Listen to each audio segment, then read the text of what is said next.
Hello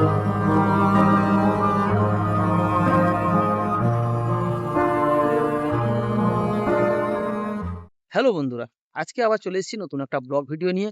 আজকের video কিন্তু বন্ধুরা খুবই কষ্টদায়ক আর বেদনাদায়ক। কারণ তোমরা সবাই জানো বর্তমান প্রাকৃতিক দুর্যোগ চলছে। তো আমাদের অগ্নিশিখা ক্লাবের যে খাওয়ানোর ব্যবস্থা ছিল দুপুরে 10 থেকে 12,000 মানুষের, সেটা কিন্তু খুব কঠিন পরিস্থিতির মধ্যে পড়ে গেছে। বিরাট একটা চ্যালেঞ্জ হয়ে দাঁড়িয়েছে আমাদের এই অগ্নিশিখা ক্লাবের কমিটির মধ্যে। তো তারাও কিন্তু হার মানতে নারাজ, তারা শেষ দেখিয়েই ছাড়বে। তারা চ্যালেঞ্জ করছে যে আমরা বসে খাওয়াবোই। কারণ বিরাট রাস্তা রয়েছে, সেটাই কিন্তু প্রশাসনের মাধ্যমে একটা নিয়ন্ত্রণে এনে সেখানেই খাওয়াবে। তো বন্ধুরা, সবাই কিন্তু দেখতে থাকো ভিডিওটা শেষ পর্যন্ত। প্রকৃতি যখন চাইবে না বন্ধুরা, তখন কেউ কিন্তু এই বাধা আটকাতে পারবে না। প্রকৃতি চাইছে না মানেই চলবে না কারুর কথা। আর প্রকৃতি যখন চাইবে না তো কিছু করা যাবে না, কারুর সেখানে হাত নেই, সবই উপরওয়ালার কৃপা।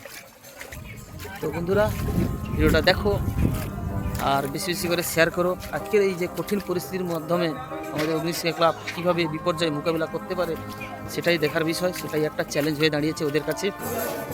বন্ধুরা দেখো, খুব করুণ অবস্থা, সত্যি খুব খারাপ লাগে। এত বড় আয়োজন, 10,000 মানুষের খাওয়া দাওয়ার ব্যবস্থা কি করে সম্ভব হবে, এটাই মেন চ্যালেঞ্জ। জানি না কী হবে, আজকে দুপুরেই কিন্তু খাওয়া দাওয়ার এই যে ব্যাপারটা রয়েছে দেখতে পাচ্ছ, এই জায়গাটা কিন্তু খাওয়ার ব্যবস্থা হওয়ার কথা ছিল, কিন্তু পুরো মাঠে জল জমে গেছে। এই যে দেখো, পাড়ার মহিলারা কিন্তু যথেষ্ট অ্যাক্টিভ, তারা কিন্তু এই জলের যে কীভাবে শুকনো করা যায় সেটা চলছে, ব্যবস্থা করছে তারা।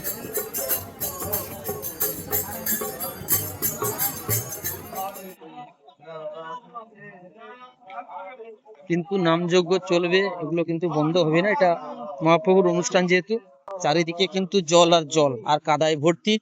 এই যে দেখতে পাচ্ছ, যেখানে রান্নার শাল ছিল সেখান থেকে তরকারি ভাত সবকিছু নিয়ে একটা বিশেষ জায়গায় রাখা হচ্ছে, ভাড়ার ঘর রয়েছে। এই যে দেখতে পাচ্ছ সবাই।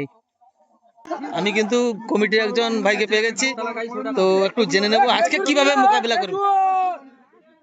আচ্ছা দাদা, আজকে তো এই প্রাকৃতিক দুর্যোগ খুব খারাপ ব্যবস্থা করে দিল, অবস্থা খারাপ করে দিল। এখন আপনাদের কমিটি কিভাবে মোকাবিলা করবে, এটাই দেখার বিষয় আছে। এই জন্য আমরা কমিটি পুরো সাথে কাজ করছে। রান্না প্রায় কমপ্লিট। হ্যাঁ, পিচ রাস্তার উপর বসে খাও। হ্যাঁ, এটা কিন্তু দারুণ সিদ্ধান্ত। কারণ যে চওড়া রাস্তা আছে, প্রায় 30 ফুট চওড়া আছে, খুব ভালোভাবে কিন্তু খাওয়ানো যাবে। এটা কিন্তু দারুণ সিদ্ধান্ত। খাওয়ানোর জায়গায় জল জমে গেছে, এখানে খাওয়ানো হবে না, রোডে উপরে খাওয়ানো। হ্যাঁ, এটা কিন্তু দারুণ সিদ্ধান্ত। তো বন্ধুরা জানলেন, আমাদের অগ্নিশিখা ক্লাব কিন্তু কোনো মতে পিছিয়ে নেই, চ্যালেঞ্জ করতে পারে এই প্রাকৃতিক দুর্যোগের বিরুদ্ধে।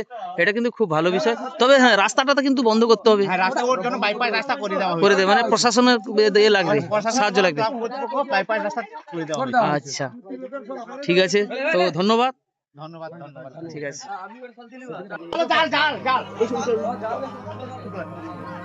কি অবস্থা দেখো বন্ধুরা।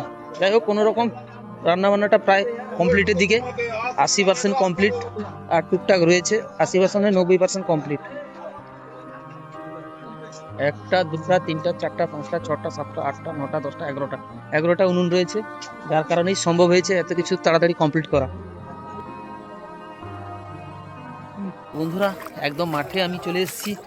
এই মাঠটা কিন্তু কালকে মেলা বসেছিল, 2-3 দিন মেলা বসেছিল এখানে, কিন্তু আগামী কাল থেকেই এরকম কন্ডিশন হয়েছে। তবে কালকে এতটা ছিল না, জলটা অনেকটা শুকিয়ে গেছিলো। আজকে কিন্তু সে আর পরিস্থিতি নেই। তো বন্ধুরা দেখতে পাচ্ছ, মেলায় যেসব দোকানপাট দিয়েছিল তার দোকানের মধ্যে কিন্তু যথেষ্ট পরিমাণে জল ঢুকে গেছে। এই হচ্ছে অবস্থা। দাদা, মেলায় কি দোকান এসছে নাকি? নাগরদোলা। তাহলে কি আজকে তো বেকার হয়ে গেল মনে হয়? আজকে কি মেলা এখানেই শেষ হয়ে গেল। কোত্থেকে এসছেন? ভবানী চক। তো দাদা এসছে ভবানী চক থেকে, বহু দূর থেকে কিন্তু এখানে এসেছিল একটা আশা নিয়ে। এই অবস্থা হয়ে গেছে, কিছু করা নেই বন্ধুরা। খুবই খারাপ লাগে এই সমস্ত পরিস্থিতি ঘটলে। যাই হোক, সবাই কিন্তু দোকানপাট নিয়ে এসেছিল। পুরো মাঠ জলমগ্ন হয়ে গেছে আর কাদায় ভর্তি। কমিটির সদস্যরা কিন্তু পর্যবেক্ষণে বেরিয়েছে, কিভাবে মোকাবেলা করা যায় সেটা দেখছে।